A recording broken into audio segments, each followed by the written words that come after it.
YouTube, it's me, Jessica.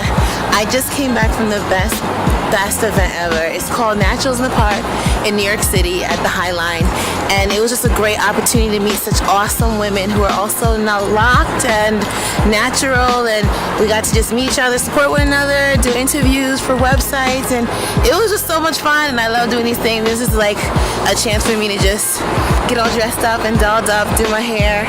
I have a basket weave done in the back and just the front out. I got some fake lashes on. So it was a great day, and yeah, just wanted to share that with all y'all. Love y'all. Bye.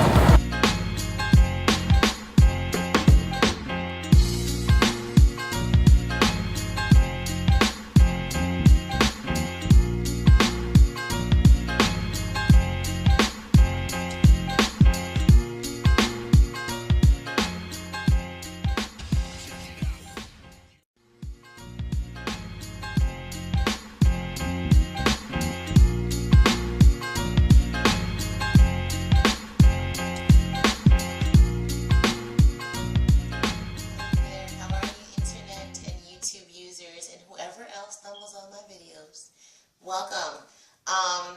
So I wanted to just share with you guys just a little bit of details, about my awesome day yesterday.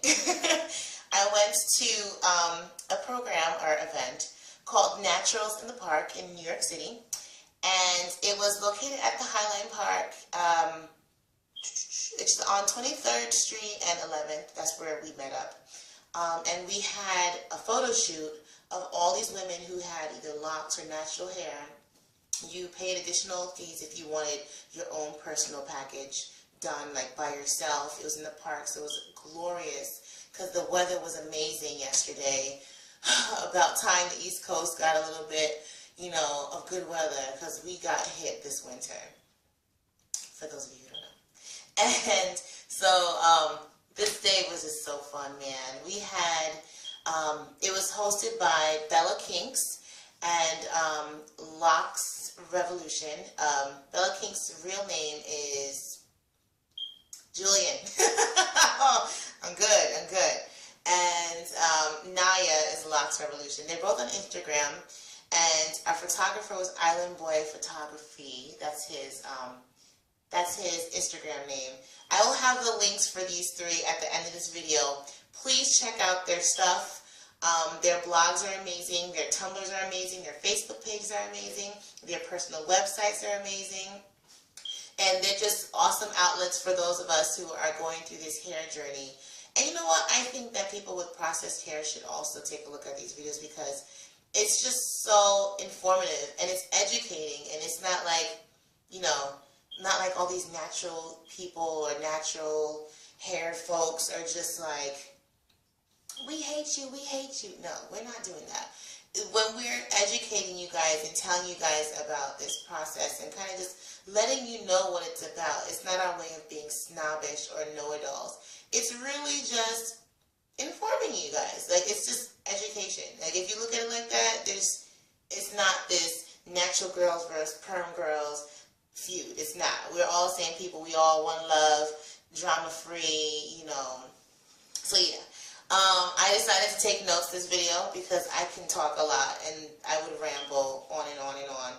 So I made a short list of things that I want to talk about regarding this day for those of you who are curious to know what it was about. And hopefully, after hearing what happened yesterday, some of you guys will come out and support. And I'm sure it's not just in New York City that they're doing these programs. There's actually Bella Kinks is also featured in Dallas as well. So my down south girls, y'all check her out from time to time. Check out her link. And I know I've come across events from like Atlanta and stuff online. So I'm sure they're probably advertised from time to time. We had photo shoots yesterday. Amazing. I know I got in a lot of them. We had interviews done by Natasha, who is also Haitian. Hey girl, stop cussing. She has a website. I'll tell you in a second, because there's just so much to remember.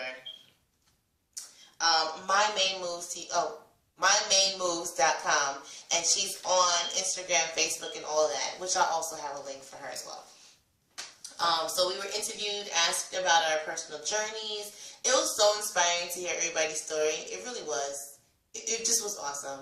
It was really cool because you feel like you can relate to these people. I know for myself personally, I've had a lot of ups and downs, pros and cons about going natural, and now I'm revisiting those same stigmas and negative stuff that I dealt with in the early years of my natural journey, now as going into my locks journey. For example, and this is stuff that we talked about at the park. This wasn't just a whole bunch of natural people taking pictures all day. We actually had serious conversation just about the process. So some pros and cons that were brought up, I can relate to almost all of them. So it was very inspiring in that sense where you don't feel like you're alone when you're dealing with negativity or backlash for going back to being natural. It's kind of ironic. Anyway, so yeah, we talked about cultural influences.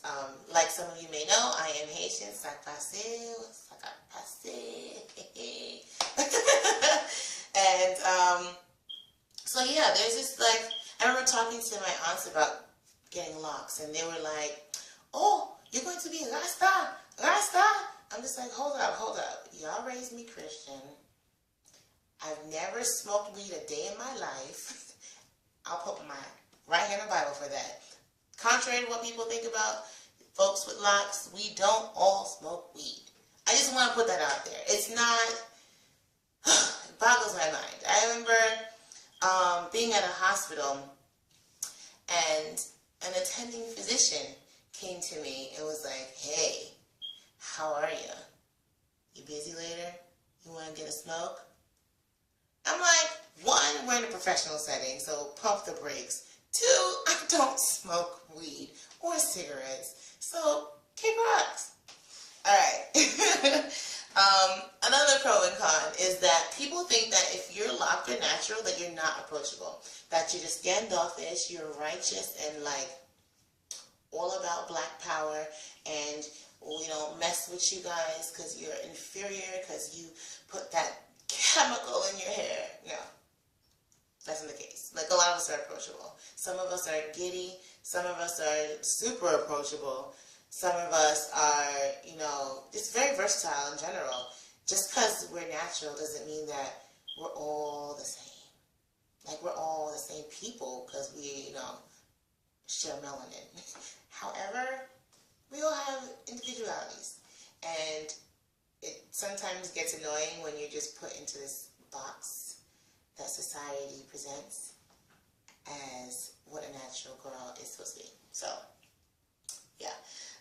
One thing that I got a lot when I first went natural was that you'll never find a husband if you're natural. Or, oh, why don't you wait till you're married to go natural? This way your husband won't leave you, you know? Because my natural hair will definitely get in the way of our relationship. I don't get it. It blows my mind. But I was kind of pleased to hear that I wasn't the only one who got that, because I got that a lot. Goodness. Another stigma is that if you're into being natural, that you're automatically a vegan. Listen, I like steak and chicken. That's why I got all this meat on my bones. Like, I ain't skinny, okay? And that we're tree huggers and we don't wear shoes. And some people blame that on Erykah Badu. But I like you, girl. I like you. And yeah, so that's not the case for all of us. I mean, I don't even have my ears pierced. So I'm not all about like lighting incense all the time. I like candles. I've always liked candles. But yeah, I'm not really a tree hugger, so much to say. I am definitely mellow and calm and in tune with myself, but I'm not singing Kumbaya with, you know, Rastafarians or whoever, or, you know what I mean? Like, I'm just Jessica. Just Gentle J. And so, yeah, those were kind of the things that we talked about. And we took pictures that represented those pros and cons that we dealt with. Just to show that, listen, we're not all, you know, let's break the stereotypes. That's not what it is. And it's not like we're attacking folks for these assumptions, because it really isn't your fault. You know what I mean? It's not, when you're conditioned to think a certain way based on what society presents to you or what cultural influences or lack thereof passed down to you, you don't know. And so if there's a group of people who do know because they're going through it, it would behoove you to allow them to educate you on it, so it's not like you're lost. Because prior to being natural, I didn't get it. I just didn't get it. I didn't get it the way I get it now. I don't know if that makes sense, but there are a lot of things that being a loose natural versus a locked natural can relate and not relate to. So for example, as a loose natural for 10 years before I locked my hair, I used to condition my hair a lot. Like condition. You're taught, condition, your hair needs to be moistured, all that great jazz. But now that I'm locked, they're like, no conditioner, girl. No. There are people who do it though. However, it's not as encouraged as it is as a loose natural. So there are pros and cons that within the natural hair community that I didn't even know of and I learned about yesterday. Yeah. I also wanted to say for my last note, because I'm talking a lot here. Yeah, I'm talking a lot. Is that these are locks, guys. So there are people who've been coming up to me and saying, your twists look amazing. When are you going to untwist them? I'm like, oh, they're locks. But they don't look like locks. Well, locks have stages. They have infant stage, baby stage. They have teen stage. That's when it's rebellious and they're just fuzzy. And there's mature phase. And a lot of the images that we see online of luxurious locks are most of the time mature. So this quote-unquote ugly phase is, you know, the baby, infant, and teen part of the journey. And so when I say these are locks, people don't even really believe me. And they're also smaller than traditional locks. And so everybody's like, why did you do them this small?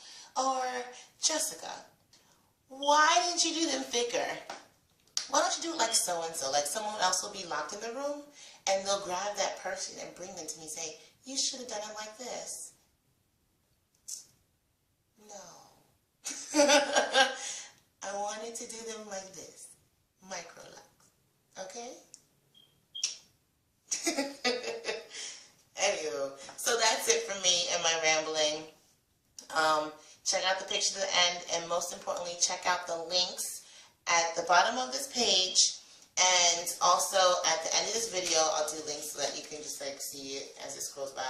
Love ya. Bye.